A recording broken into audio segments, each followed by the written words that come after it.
Welcome back. Republic Kannada ಮಾತ್ರ ಕಾಶ್ಮೀರದಲ್ಲಿ ನಮ್ಮ ರಿಪೋರ್ಟರ್ ರಂಜಿತ್ ಶಿರಿಯಾರ್ ನಿರಂತರವಾಗಿ ಅಲ್ಲಿ ಏನಾಗ್ತಾ ಇದೆ ಅಂತ ಹೇಳಿ ರಿಪೋರ್ಟ್ಗಳನ್ನು ಕೊಡ್ತಾನೆ ಇದ್ದಾರೆ. ಒಂದಂತೂ ರಾಜತಾಂತ್ರಿಕವಾಗಿ ಕೆಲವು ಮಹತ್ತರ ನಿರ್ಧಾರಗಳನ್ನು ಕೈಗೊಳ್ಳಲಾಗಿದೆ.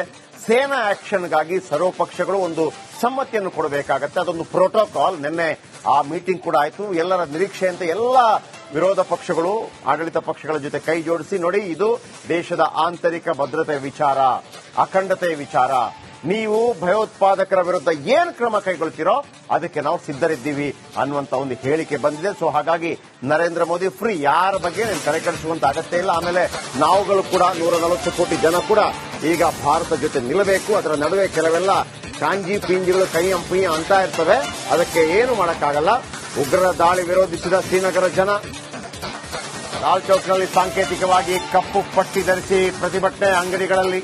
ಅಂಗಡಿಗಳ ಮುಂದೆ ಕಪ್ಪು ಬಟ್ಟೆ ಪ್ರದರ್ಶನ. ಒಂದು ದಿನಕ್ಕೆ ವೀಕ್ಷಕರೇ, ಕಾಶ್ಮೀರ ಈ ಭಾಗಕ್ಕೆ 65,000 ಪ್ರವಾಸಿಗರು ಬರೋದಕ್ಕೆ ಶುರು ಮಾಡಿದ್ರು. ಈಗ ಅಲ್ಲಿಯ ಪ್ರವಾಸಿಗರು ಹೇಳೋ ಪ್ರಕಾರ ಇದೇ ತರ 370 ಸೆಕ್ಷನ್ ತೆಗೆದ ನಂತರ ಅಲ್ಲಿ ಯಾವ ತರ ಪ್ರವಾಸಿಗರು ಬರ್ತಾ ಇದ್ರು ಅಂತಂದ್ರೆ, ಅಲ್ಲಿಯ ಸ್ಥಳೀಯರು ಹೇಳೋ ಪ್ರಕಾರ, ಭಾಯ್ ಸಾಬ್ ಅಗರ್ ಐಸೆ ಚಲಾ ತೋ ಹಮ್ ದುಬೈ ಸೆ ಆಗೆ ನಿಕಲೆಂಗೆ ಅನ್ನುವಂತ ಮಾತನ್ನು ಕೂಡ ಹೇಳ್ತಾ ಇದ್ರು. ಆ ಸಹಜ ಸ್ಥಿತಿಗೆ ಬರ್ತಾ ಇದೆ. ಯಾಕಂದ್ರೆ ಅವರೆಲ್ಲ ಇಂಥದನ್ನ ನೋಡಿದವರು. ಹೇಗೆ ಜಪಾನ್ನಲ್ಲಿ ಭೂಕುಸಿತಗಳು ಉಂಟಾಗ್ತಾ ಇರುತ್ತೆ, ಅದಕ್ಕೆ ಹೇಗೆ ಅಡ್ಜಸ್ಟ್ ಆಗಿದ್ದಾರೋ ಹಾಗೇನೆ ಇಲ್ಲಿ ಇಂಥ ಸೌಂಡ್ಗಳು, ಪಟಾಕಿ ಸೌಂಡ್ ಅಷ್ಟೇ ಕಾಮನ್. ಬನ್ನಿ, ನಮ್ಮ ರಂಜಿತ್ ಶಿರಿಯಾರ್ ಅಲ್ಲಿಂದ ಒಂದು ಗ್ರೌಂಡ್ ರಿಪೋರ್ಟ್ ಮಾಡಿದ್ದಾರೆ ನಿಮಗಾಗಿ. ಬನ್ನಿ ನೋಡೋಣ. ಜಮ್ಮು ಕಾಶ್ಮೀರದಲ್ಲಿ ನೋಡಿ, ಭಯೋತ್ಪಾದಕರ ವಿಧ್ವಂಸಕ ಕೃತ್ಯ ಆದ ನಂತರ ಬರುವಂತ ಪ್ರವಾಸಿಗರ ಸಂಖ್ಯೆ ಈಗ ಸ್ವಲ್ಪ ಕಡಿಮೆ ಆಗಿದೆ. ಪ್ರವಾಸಿಗರು ಮೊದಲೇ ಬುಕಿಂಗ್ ಮಾಡ್ಕೊಂಡಿದ್ರೆ ಅದನ್ನ ಕ್ಯಾನ್ಸಲ್ ಮಾಡ್ತಿದ್ದಾರೆ ಅನ್ನೋ ವಿಚಾರ ತಮಗೆಲ್ಲ ಗೊತ್ತಿರುವಂತದ್ದು. ಭಾರತವು ಕೂಡ ಅದನ್ನ ಸಮರ್ಥವಾಗಿ ಈ ಭಯೋತ್ಪಾದನಾ ದಾಳಿಯನ್ನ ಎದುರಿಸ್ತಾ ಇದೆ. ಯಾರು ರಕ್ತ ಪಿಪಾಸುಗಳಿದ್ದಾರೆ ಅವರಿಗೆ ಸರಿಯಾದಂತಹ ಬೆನ್ನು ಮೂಳೆ ಮುರಿಯೋ ಕೆಲಸವನ್ನು ಮಾಡ್ತಾ ಇದೆ.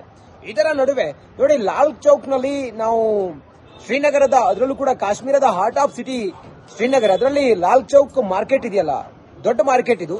ಈ ಮಾರ್ಕೆಟ್ನಲ್ಲಿ ಬೇರೆ ದಿನಗಳಲ್ಲಿ ಅಥವಾ ಬೇರೆ ಸಮಯಕ್ಕೆ 1000 ಜನ ಬರ್ತಾರೆ, 1000 ಜನ ಹೋಗ್ತಾರೆ. ಈಗ ಈ ಘಟನೆ ಆದ ನಂತರ ಹೇಗಿದೆ ಈ ಲಾಲ್ ಚೌಕ್ನ ಈ ಹಾರ್ಟ್ ಆಫ್ ಸಿಟಿಯ ಈ ಮಾರ್ಕೆಟ್ ಅನ್ನೋದ್ರ ಬಗ್ಗೆ ವ್ಯಾಪಾರಿಯೊಬ್ಬರಿಂದ ನಾವು ಮಾತಾಡ್ಸೋಣ. सर नमस्कार, आपका नाम क्या है सर? मेरा नाम मोहम्मद शफी वानी है। मैं यहाँ शाल का कारोबार करता हूँ। इस साल तो हमारा बहुत अच्छा काम था। 22 तारीख को जो ये घटना घटी पहलगाम में, दिस इज वेरी अनफॉर्चुनेट। आप देखो मार्केट में देखो सन्नाटा लगा हुआ है। आधी दुकानें तो अभी भी बंद है और यहाँ पर तो कैंसिलेशन हो गई है। जितने भी यहाँ होटल बुकिंग थी, टूरिस्ट बुकिंग थी, कोई भी बुकिंग थी, उसमें तो 90% लोगों ने कैंसिलेशन किया है। दिस इज वेरी अनफॉर्चुनेट और इससे तो हमारे कारोबार पर बड़ा असर पड़ेगा। और पहले से ही यहाँ पर 5-6 लाख बच्चे हैं जो फुटपाथों पर काम करते हैं, जो पढ़े लिखे हुए हैं, उनको कोई धंधा नहीं है, कोई काम नहीं है, कुछ नहीं है। वो बेचारे फुटपाथों पर काम करते थे और बाहर से लोग आते थे, जैसे कि बम्बई से, महाराष्ट्र से और दिल्ली से वगैरह से वो आते थे, यहाँ पर शॉपिंग करते थे। हमारा काम भी अच्छा चलता था। सर कौन है सर वही इधर ही परिस्थिति को, यही सिचुएशन को रीजन कौन है? बेसिकली इसका रीजन तो क्या है, वो तो पॉलिटिशियन ही जानते हैं। हम लोग तो सीधे साधे दुकानदार हैं। हमको क्या है, जब हम दिन को काम करेंगे। आतंकवादी के बारे में आप क्या बोलते हैं? आतंकवादी तो आतंकवादी है, उसका तो कोई मजहब नहीं है। जो किसी को बेहक मारेगा वो तो अच्छा नहीं है। ऐसा तो मैं बोलूंगा। टूरिस्टों को टूरिस्टों मर गया, 26 टूरिस्टों मर गया। वो आतंकवादी उनका एक कुकृत्य है। तो देश को अखंड के बारे में आप क्या बोलते हैं? इसको तो मतलब ऐसे घटनाएं तो नहीं होने चाहिए। आप देखो, कल से तो जो जम्मू कश्मीर के बच्चे हैं आउटसाइड स्टेट जेल के, उनको वहाँ सताया जाता है। ये तो मुल्क के लिए अच्छा नहीं है। This is very bad for the country. ऐसा नहीं होना चाहिए। अगर हमारे बच्चे जो मतलब अच्छे ढंग में रहना चाहते हैं, पत्थरबाजी छोड़ा, सब कुछ छोड़ा, वहाँ के कॉलेज में, यूनिवर्सिटी में गए, वहाँ के लोग बोलते हैं उनको यू फाइट इंडिया, मगर ऐसा तो नहीं होना चाहिए। इससे तो बर्बादी हो जाएगी मुल्क की। इसलिए हम बोलते हैं कि हमको मिलजुल के रहना चाहिए। इससे तो हमारा काम भी बढ़ेगा। आप देखो, ये तो मेन चौक है, लाल चौक है, सेंटर ऑफ द हार्ट है। कैसा है बिजनेस पूरा, कैसा है सर? इस वक्त तो जीरो हो गया। 22 तारीख से तो यहाँ जीरो बिजनेस हो गया।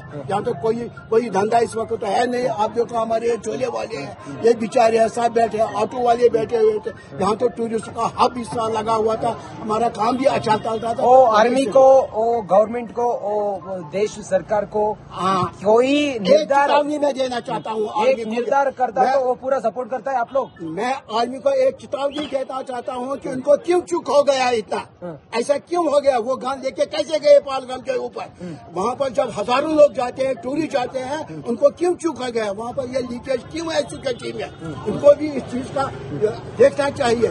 सिक्योरिटी जो विंग है उनको देखना चाहिए, गन वहाँ कैसे पहुँच गए, उग्रवादी कैसे वहाँ पहुँच गई है, वो भी तो एक बात है। इससे तो हमारी परेशानी बढ़ जाती है। टूरिस्ट आ गए, वो चलो वो घूमे कुछ नहीं, वो गए वापस, लेकिन हमारे ऊपर तो ये परेशानी है, ये तो हमारे ऊपर परेशानी है। Okay okay. अच्छा, और हम दूसरे अपील करते हैं टूरिस्ट वालों को कि आप यहाँ आ जाइए। ऐसी बात नहीं, हम तो उनके भाई है, वो तो हमारे बहनें हैं, बेटी है। यहाँ आप आ जाइए, यू एंजॉय दी कश्मीर। कश्मीर तो उनका भी है, यहाँ आ जाइए, हमारे साथ मिलजुल के रहे। आपको यहाँ कोई खतरा नहीं, लेकिन एक चुनाव दिया गवर्नमेंट को, उनको एक चुप्पी हो जाती है। सर, एक मेरा प्राइमरी क्वेश्चन है सर, ये कश्मीरों का आतंकवादी मुक्त होने के लिए आप सपोर्ट करता है गवर्नमेंट, आर्मी, पूरा देशवासियों को? हाँ, पूरा करते हैं। आतंकवादी को खत्म कर दो, इसमें क्या बात है।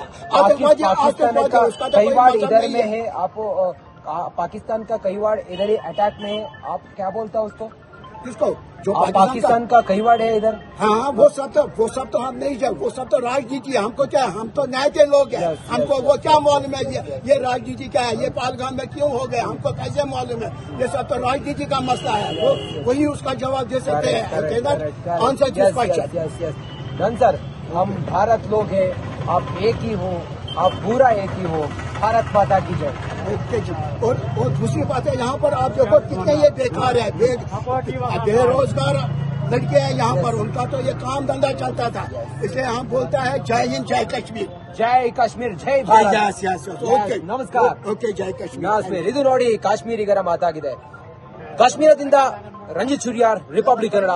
ಜೈ ಹಿಂದ್, ನಮಸ್ಕಾರ.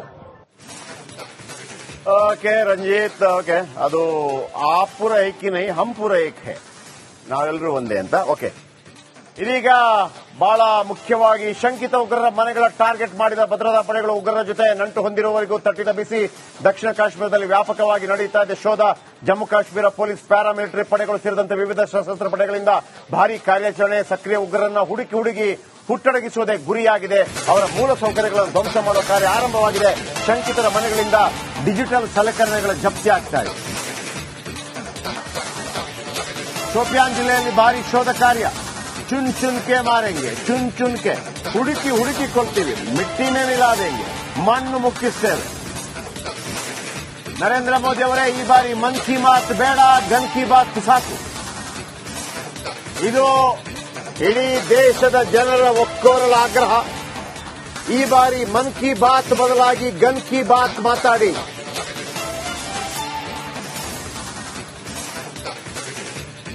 ನೋಡಿ ಯಾವ ತರ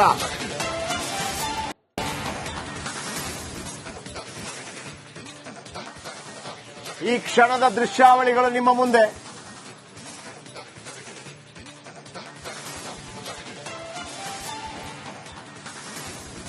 ಕಾಶ್ಮೀರದಲ್ಲಿ ಹೈ ಅಲರ್ಟ್.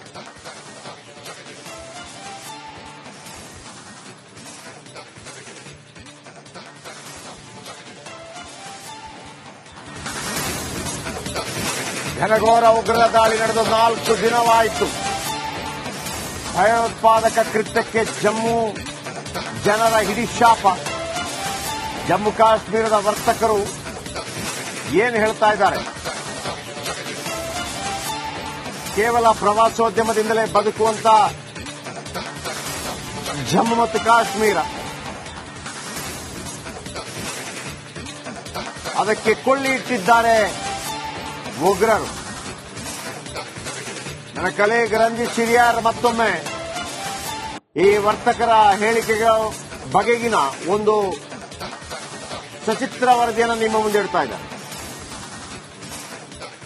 ಭಯೋತ್ಪಾದಕರ ವಿರುದ್ಧ ನಡೀತಾ ಇರುವಂತಹ ಚಟುವಟಿಕೆ, ಆ ಕಾರ್ಯಾಚರಣೆ ಇದೆಯಲ್ಲ, ಒಂದು ಕಡೆಯಲ್ಲಿ ಭರದಿಂದ ಸಾಗ್ತಾ ಇದ್ರೆ, ಇತ್ತ ಶ್ರೀನಗರದ ಹಾರ್ಟ್ ಆಫ್ ಸಿಟಿ ಅಂದ್ರೆ ಹೃದಯ ಭಾಗ ಆಗಿರುವಂತ ಈ ಲಾಲ್ ಚೌಕ್ ನ ಮುಖ್ಯ ಮಾರುಕಟ್ಟೆಯಲ್ಲಿ ನಾವಿದ್ದೀವಿ.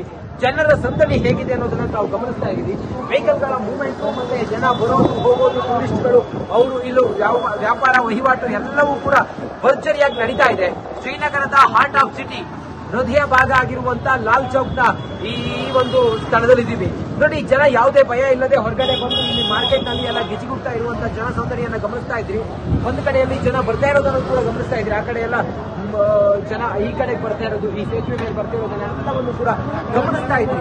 ಒಟ್ಟಾರೆ ಇಲ್ಲಿ ಅಡಿಗಡಿಗೂ ಕೂಡ ಪೊಲೀಸ್ ಸಿಬ್ಬಂದಿ ಇದ್ದಾರೆ. ಎಲ್ಲವನ್ನು ಕೂಡ ಇಲ್ಲಿ ಅಂಡರ್ ಕಂಟ್ರೋಲ್, ಯಾವುದೇ ಭಯ ಇಲ್ಲ ಅನ್ನೋ ರೀತಿಯಲ್ಲಿ ವಾತಾವರಣ ಕಂಡು ಬರ್ತಾ ಇದೆ ಶ್ರೀನಗರದ ಮೇನ್ ಮಾರ್ಕೆಟ್ ನಲ್ಲಿ ಈ ರೀತಿಯ ಚಿತ್ರಣ ಈ ಸದ್ಯಕ್ಕೆ ಇದೆ. ಒಂದು ಕಡೆಯಲ್ಲಿ ಭಯೋತ್ಪಾದಕರ ವಿರುದ್ಧ ತೊಡೆತಟ್ಟಿರುವಂತಹ ಭಾರತೀಯ ಭದ್ರತಾ ಪಡೆಗಳು ಸಂಪೂರ್ಣವಾಗಿ ಕೆಲವು ಭಯೋತ್ಪಾದಕರ ಅಡಗು ತಾಣಗಳನ್ನು ಧ್ವಂಸ ಮಾಡ್ತಾ ಇದ್ದಾವೆ. ಅದರಲ್ಲಿ ಅಲ್ತಾಫ್ ಮಲ್ಲಿ ಸೇರಿದಂತೆ ಆಸಿಫ್ ಶೇಖ್ ಅಲ್ತಾಫ್ ಮಲ್ಲಿಯನ್ನ ಹೊಡೆದು ಹಾಕಿದ್ದಾರೆ.